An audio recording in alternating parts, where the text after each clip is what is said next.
अब की बार मोदी सरकार अच्छे दिन आने वाले हैं जैसी टैगलाइन देने वाले मशहूर एड गुरु पीयूष पांडे का निधन हो गया।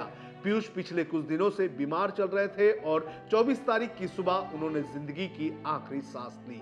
70 वर्ष की उम्र में दुनिया को अलविदा कहने वाले पीयूष पांडे ने भारतीय विज्ञापन जगत को एक अलग आयाम तक पहुंचाने का काम किया। पांडे सिर्फ एक विज्ञापन एक्सपर्ट नहीं बल्कि एक ऐसे कहानीकार थे जिन्होंने भारतीय विज्ञापन को उसकी अपनी भाषा और आत्मा देने का काम किया।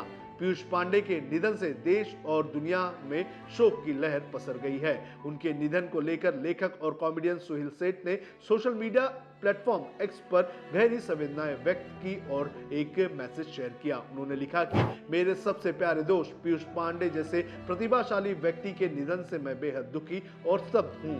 भारत ने विज्ञापन जगत की एक महान हस्ती ही नहीं बल्कि एक सच्चे देशभक्त और एक सज्जन इंसान को भी खो दिया है। अब जन्नत में भी गूंजेगा उनका मिले सुर मेरा तुम्हारा।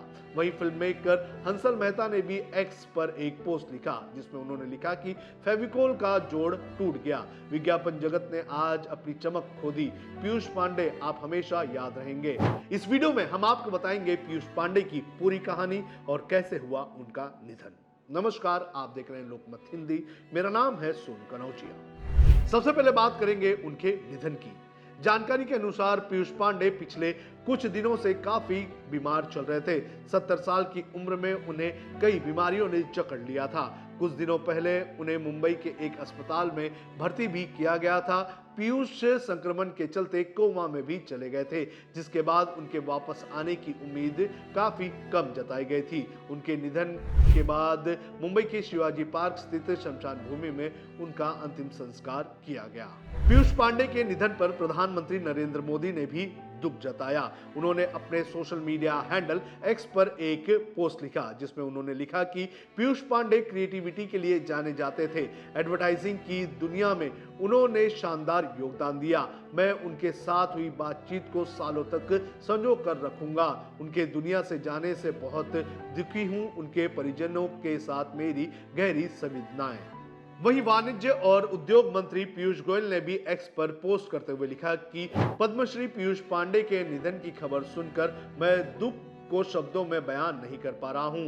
विज्ञापन की दुनिया में एक अद्वितीय व्यक्तित्व, उनकी क्रिएटिव प्रतिभा ने कहानी कहने के तरीके को ही बदल दिया और हमेशा याद रहने वाली अनमोल कहानियां हमें देने का काम किया। मेरे लिए वो एक ऐसे मित्र थे जिनकी असलियत, गर्मजोशी और हाजिर जवाबी में उनकी प्रतिभा झलकती थी। हमारी चर्चाएं हमेशा मेरे लिए यादगार रहेंगी। उनका जाना एक बड़ा खालीपन छोड़ गया है जिसे भरना मुश्किल होगा। उनके परिवार, मित्रों और प्रशंसकों के प्रति मेरी हार्दिक संवेदनाएं। ओम शांति। अब आपको बताते हैं कि कौन थे पीयूष पांडे। पीयूष पांडे का जन्म 1955 में जयपुर में हुआ था। उनके परिवार में 9 बच्चे थे, 7 बहनें और 2 भाई। उनके भाई प्रसून पांडे फिल्म के एक प्रसिद्ध निर्देशक हैं, जबकि उनकी बहन ईला अरुण जानी मानी गायिका और अभिनेत्री भी है। उनके पिता राजस्थान राज्य सहकारी बैंक में कार्यरत थे। उन्होंने दिल्ली के सेंट स्टीफन कॉलेज से इतिहास में पोस्ट ग्रेजुएट की पढ़ाई भी की थी। 1982 में उन्होंने विज्ञापन जगत में कदम रखा और ओल्गिवी इंडिया में क्लाइंट सर्विसिंग एग्जीक्यूटिव के रूप में अपना करियर भी शुरू किया था। अब बात करते हैं पीयूष पांडे के विज्ञापन की दुनिया के सफर की। उनका पहला विज्ञापन सनलाइट डिटर्जेंट के लिए था। करीब 6 साल बाद वे क्रिएटिव विभाग में आए और लूना मोपेड, फेविकोल, कैडबरी और एशियन पेंट जैसे बड़े ब्रांड्स के लिए यादगार विज्ञापन भी उन्होंने बनाने का काम किया। उनकी प्रतिभा के कारण उन्हें पहले क्रिएटिव डायरेक्टर, फिर राष्ट्रीय क्रिएटिव डायरेक्टर और 1994 में ओल्गिव इंडिया के निदेशक मंडल में स्थान दे दिया गया। उनके नेतृत्व में ओल्गिव इंडिया ने लगातार 12 वर्षों तक भारत की नंबर 1 एजेंसी का दर्जा हासिल किया। अब बात करते हैं पीयूष पांडे के दिल छूने वाले विज्ञापनों की। सबसे पहले एशियन पेंट्स का हर घर कुछ कहता है जो 2002 में आया था। यह विज्ञापन एक परिवार की कहानी बताता था जहां पिता की यादें दीवारों पर जैसे जीवित हो जाती थी। टैगलाइन हर घर कुछ कहता है ने लोगों को अपने घर और दीवारों से भावनात्मक रूप से जोड़ दिया। इस भावनात्मक कहानी ने एशियन पेंट्स को सिर्फ एक पेंट का ब्रांड नहीं बल्कि हर घर की पहचान ही बना दी थी। इसके बाद 2003 में आया था वोडाफोन हज का पग वाला विज्ञापन। इस प्यारे विज्ञापन में एक छोटा बच्चा दिखाया गया है जिसे एक पग यानी कि छोटा कुत्ता हर जगह फॉलो करता हुआ दिखाई देता है और इसकी टैगलाइन दी गई थी वेरेवर यू गो हज इज विथ यू। ये विचार मोबाइल नेटवर्क को दोस्ती और भरोसे के रूप में दिखाया गया, यानी कि हिंदी में इसे बनाया गया था इस तरह से कि भाई हज है ना जैसी पंक्तियों ने इससे बेहद लोकप्रिय बना दिया। ये विज्ञापन इतना हिट हुआ कि पग खुद एक राष्ट्रीय आइकॉन भी उस वक्त बन गया था। 2007 में आया फेविकोल का ट्रक वाला विज्ञापन। यह विज्ञापन भारत के सबसे यादगार एड्स में से एक है। इनमें एक ट्रक पर बहुत सारे लोग बैठे हुए होते हैं और उबड़-खाबड़ सड़क पर ट्रक चलने के बावजूद कोई भी नहीं गिरता है। यह दिखाता है कि फेविकोल की पकड़ कितनी मजबूत है। एक साधारण गोंद को पीयूष पांडे ने इस विज्ञापन से एक मजबूत और भरोसेमंद ब्रांड में बदल दिया। इस एड ने कई पुरस्कार जीते और फेविकोल हर घर तक पहुंच गया। इसके बाद 2007 में आया कैडबरी का क्रिकेट वाला एड। इस विज्ञापन में भारतीय क्रिकेट प्रेम को बहुत ही सुंदर ढंग से दिखाया गया। एक बच्चा जब छक्का मारता है तो खुशी से नाचने लगता है और पूरा मोहल्ला उसके साथ झूम उठता है। इस एड में पीयूष पांडे की आवाज और लाइन कुछ खास है जिंदगी में ने इस एड को और भी दिल छूने वाला बना दिया। ये विज्ञापन न सिर्फ मिठास का प्रतीक बना बल्कि ये लोगों की भावनाओं से भी जुड़ गया और इसी लाइन पर कई सारे एड्स भी बनाए गए थे। इसके बाद 2014 में आया भारतीय जनता पार्टी के लिए अब की बार मोदी सरकार वाली टैगलाइन।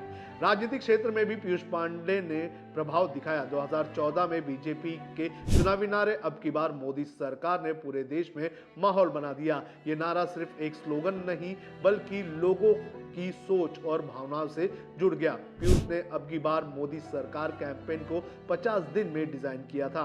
उन्होंने एक टीवी इंटरव्यू में बताया था कि इस कैंपेन के पीछे रिसर्च की गई थी, मोदी की इमेज और फेस को फोकस किया गया था। ये लाइन नॉर्मल बात करने की भाषा में लिखी गई थी जिससे लोग आसानी से कनेक्ट हो सके। उन्होंने बताया कि उनकी टीम ने 50 दिन में 200 से ज्यादा टीवी कमर्शियल, 100 से ज्यादा रेडियो एड और हर रात 100 से ज्यादा प्रिंट एड्स निकाले थे। हर दिन उनके साथ बीजेपी के नेता बैठकर एड अप्रूव कराते और कैंपेन में हिस्सा भी लेते थे। इसके बाद पल्स पोलियो 2 बूंद जिंदगी की ये लाइन भी उन्होंने दी थी। सामाजिक अभियानों में भी पीयूष पांडे का बड़ा योगदान रहा। उनका बनाया गया 2 बूंद जिंदगी की वाला पल्स पोलियो का विज्ञापन आज भी लोगों की यादों में ताजा है। इस एड ने देश में पोलियो के खिलाफ जागरूकता फैलाने में अहम भूमिका निभाई और इसे भारत के सबसे सफल जनहित अभियानों में गिना जाता है। अब आपको बताते हैं कि पीयूष पांडे को क्या क्या सम्मान मिले हैं।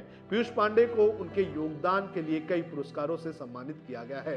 उन्हें 2016 में पद्मश्री से नवाजा गया और 2024 में LIA लीजेंड अवार्ड भी दिया गया था। इसके अलावा उन्हें Clio lifetime achievement award, media Asia awards और कांस लायंस में भी प्रतिष्ठित पुरस्कार मिल चुके हैं। उनके नेतृत्व में ऑल गिव इंडिया को वैश्विक स्तर पर सबसे रचनात्मक कार्यालयों में से एक माना गया। उनकी रचनात्मक सहजता और भारतीय विज्ञापन को दी गई दिशा उन्हें हमेशा यादगार बनाएगी।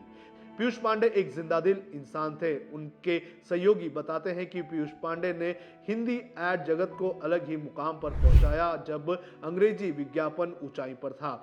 आज भले ही पीयूष पांडे इस दुनिया में नहीं है लेकिन उनकी क्रिएटिविटी हमेशा देश के करोड़ों एडवर्टाइजिंग के स्टूडेंट्स के लिए एक प्रेरणा स्रोत रहेंगे।